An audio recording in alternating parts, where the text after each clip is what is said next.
Hello everyone. Today's video is on arrow of time. So what is this time? Okay, like you must have heard something about time travel and all this other crazy stuff. I'm not talking about that. I'm talking about why is there time in first place? Why do we experience time? So what is this the fundamental understanding we need to understand what is time? Okay, so if you talk about it, let's say you are breaking an egg. Okay, so you break the egg and then all the stuff of the egg falls out. Okay, and you watch this egg breaking. You find it completely normal. Okay, and but the same when it happens in reverse, when the contents, that's these contents of this egg, when they go back and form an egg, it doesn't make sense, right? It doesn't make sense. So in other words, to put it very simply, uh, it makes sense only when things occur in certain way and it doesn't make sense the other way. For example, you can also imagine, like you are having a water cup in your hand and you are trying to pour this water onto this table. Okay, this is perfectly fine, it looks perfectly fine, but similarly you can never imagine that the water from the table going back to the cup. It's not possible, right? Well, the law of physics says that it is possible. Okay, so law of physics, what do I mean by that? It's this Newtonian classical physics that we talk about. It's this Newton's laws, and even the quantum mechanics. Okay, so what is classical physics? What does Newton's law of motion say? Okay, so Newton's law of motion says that if you throw a ball from here to this point, let's say you throw a ball and there is so you have this equation which is just as force is equal to mass times acceleration, where this acceleration is due to this gravity that we have here. Okay, so the same equation stands true even when you throw the ball from here to there. Okay, so if you track back in time, the same equations hold true. So in other words, the classical physics has this time. So acceleration has time. If you split it even further, it's mass times the position over the time squared. Okay, so the time is here in this. So which means that these equations are a function of time, but it is not a function of direction of time. So this t here can be going in the future, it can go in the past. So if I know the ball has come to this position, then I can use this equation and project where the ball came from. It is completely deterministic. I can travel back and forth in time in using these equations. And similarly, it's the same for quantum mechanics, where you have like a wave function, where you have a wave, and this wave function evolves over a period of time. But again, the time there has no symmetry. Has symmetry, which means the time can flow both in past and in the future. Okay, so now I showed you the example where with the laws of physics, which says that you can go back in time. But what is this one? But what is this limiting factor? So so we have to look for some more details here, and there is something much more fundamental about time.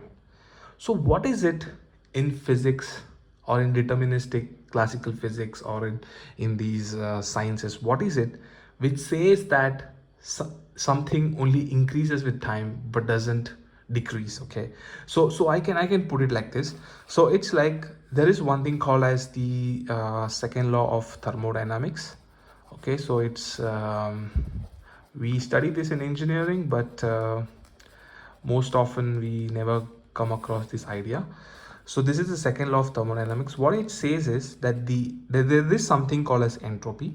The entropy of the system always increases. Okay, so what do I mean by this entropy? Okay, so entropy is, if to put it in a very clear way, in how much possible states can a system exist. So okay, so I can show you a small example. So here you have like 20, here you have 10 coins. Okay, all heads up. Okay, so what is the probability that all heads are up what is the configuration, how much configuration can I have in which all heads are up. So all heads are up means this is only one configuration. Okay, so I have one configuration here. Now if I say what is the configuration of having 9 heads, probability of having 9 heads, which means this can be tail or this can be tail, any of one of these can be tail. Okay, so I have 10 different possibilities for this, right? I have 10 different possibilities. Now what is the, now similarly as if I go on, what is the probability of having 8 heads, means either these two is tail, or this one is tail, or this one is tail, or this one is tail, or this one is tail. So what is the probability for that? Now see, it here becomes interesting. It becomes 45. And I did some math for it, but you don't need to worry about it. So this then the 7 heads, then if I go, then it becomes 120.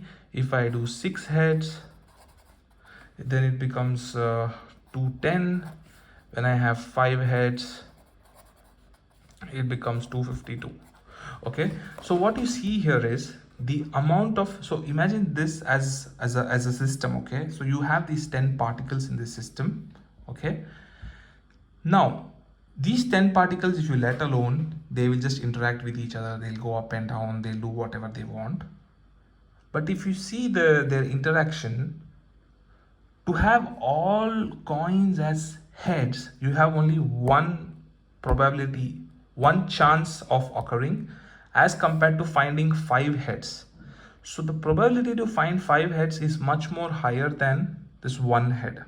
Okay, so what this goes to say is that if you have a system of particles, and this system of particles will kind of naturally orient themselves towards such a thing. Okay, so if I were to draw a curve like this, so it will be like this.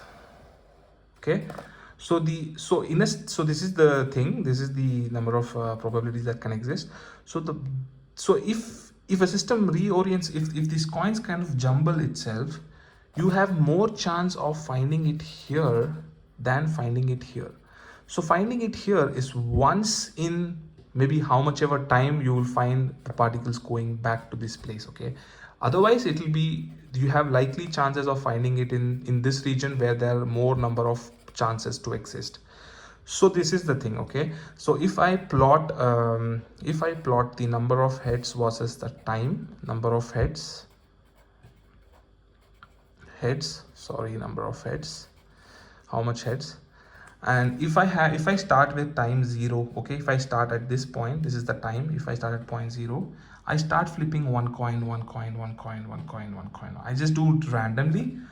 So what happens is, over a period of time, this keeps on the number of heads. So this is like it's like 1, I mean the number of heads is 10. Okay, it starts from here, and then it will go up like this, and then it will stabilize at some point, and it will go up and down like this. So this is like the point where you have 5 heads. Okay, the middle point, 252. So what happens at this point is, so at this point when it reaches, you are in something called as equilibrium. Okay, so this is I know this is a little confusing, but I'm getting to something interesting here. Okay, now in terms of universe. Okay, so this is what is happening with our universe. Okay, so imagine like this is the universe. Okay, this is the universe. I'm just drawing it in a closed boundary. And imagine that all the particles, all the galaxies are made up of mass v, everything is made up of mass. Imagine if all the masses were concentrated at this point. Okay, like this one, when all heads are up, you know, like this, all heads are up here. So imagine all this were like this in the Big Bang, in the initial process. But how did it come like this? It's just I'll let you know how did it come there, but let's just imagine that all the particles are here. So as the particles are here, these particles will collide with each other, they'll have some interactions, and over time what happens is, if you have 10 coins, you have 252. Imagine you have billions and trillions of these particles or matter in this one. Imagine how many states it can have. It can have maybe trillions and trillions and trillions of states. So what happens is, it is much more likely for this particles to go in all direction. And when it goes in all direction, these particles form a little clumps here, little clumps here, little clumps here, little clumps here, little clumps here, little clumps here, like this. As this particles want to spread out, as these particles are going to spread out in this high whatever entropy condition, the matter kind of spreads out. And when it spreads out, what you have, you form these galaxies here, you form the other planet Earth, you form us. So it forms everything. Okay, so this is how the universe came from Big Bang. So what is the interesting thing here to know? Okay, the interesting thing here is that the universe started at a low entropy stage. Low entropy meaning that there is only few configurations you can have. That is this one configuration. That is just one configuration here. But since there are number of particles are more here, it can have n number of configurations, and it is approaching towards that. Okay, so when you have these particles, it kind of reacts with each other, and simultaneously the disorder, you call entropy as disorder. So this disorder grows over a period of time. As this disorder grows, you have the temperature going down, and then you have this formation of galaxies, you have formation of planets, you have formation of everything that you know about. Okay, so this thing happens. So if I were to compare, if I were to use the same analogy for Big Bang, so it's like this. Okay, so this is respect to time. So the Big Bang happened somewhere here, where all the particles were in one state. All the particles, all the matter were localized to one single point. And then as the universe expands, this keeps on increasing to a point where it reaches an equilibrium. Okay, so this equilibrium is what we call as heat death of the universe. Okay, which means at this point the universe is dead. So we can only exist because of this growing disorder. So we are somewhere in this region right now, because since the universe started from this condition, we are alive. If the universe started at this condition here, then we would not been alive. Okay, so let me put another analogy here. So what happens?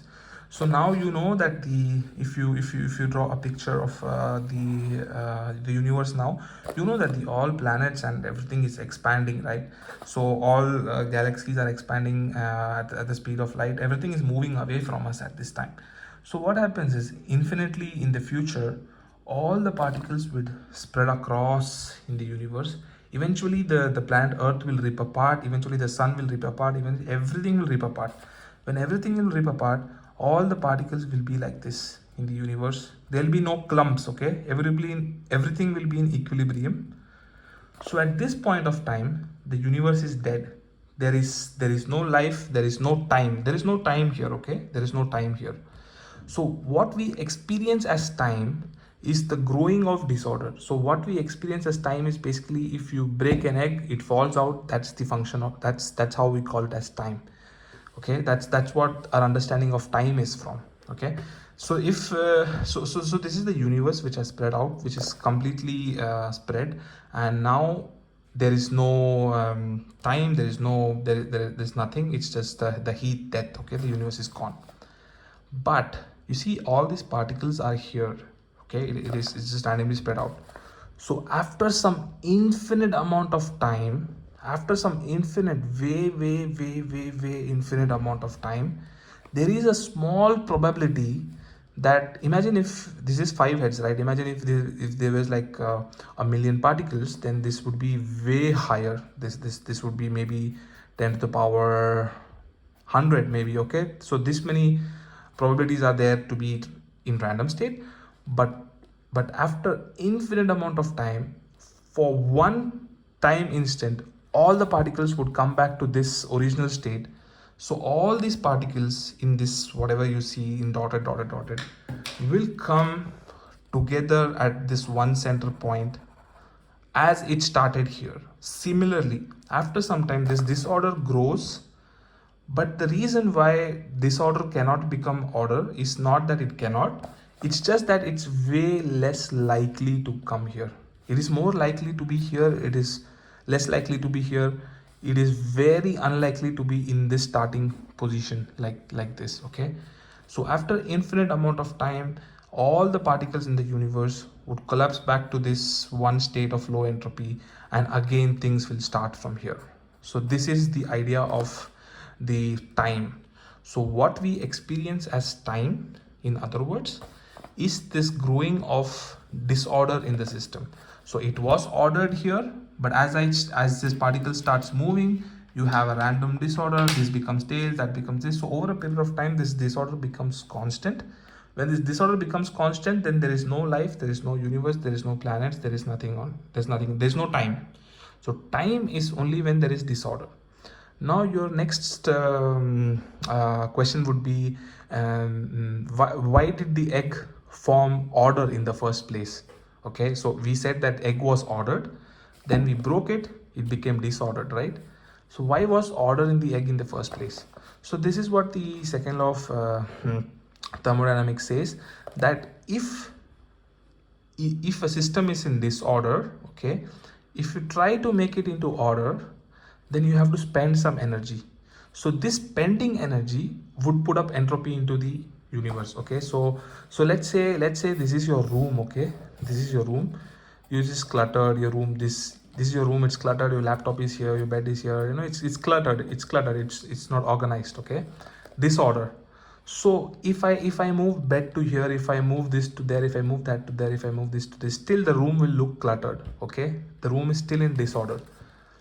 But if I want to make it ordered, if I want to keep all the stuff in line, if I want to keep it in a very arranged, ordered way, then I have to spend some energy. So when I move, my body will create some heat, and this system, okay, so I'm from disorder to order. So what I'm doing is I am reducing the entropy reducing. So in the process of reducing entropy, which is we know that entropy always increases, but in the process of reducing entropy, I generate heat in my body, and this heat creates entropy in the air around me. So the heat generated by my body increases the entropy of the system, of the universe. So however you see, the entropy of the will always increase. The entropy of the universe will always keep on increasing to a point when it reaches here, when we call it as heat death, and then there can be no life, and then for infinite amount of time there will be nothing, and these states will all be fluctuating like this in this higher probability regions.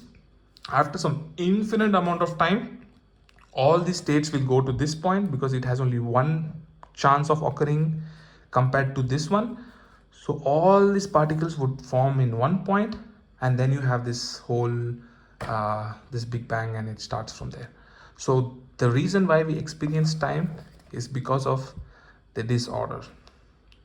The disorder that is happening in nature, the disorder that started since the Big Bang started at a low entropy stage. That's why we have life here. If the Big Bang already started where this is the universe, if all the particles were like this, if the Big Bang started like this, then there could be no life, there could be nothing there. Since this universe was in a low entropy state in the beginning, and it is moving to high entropy state, we are existing in this transition. We are existing in this transition. We are somewhere here in this transition. Yeah, thank you.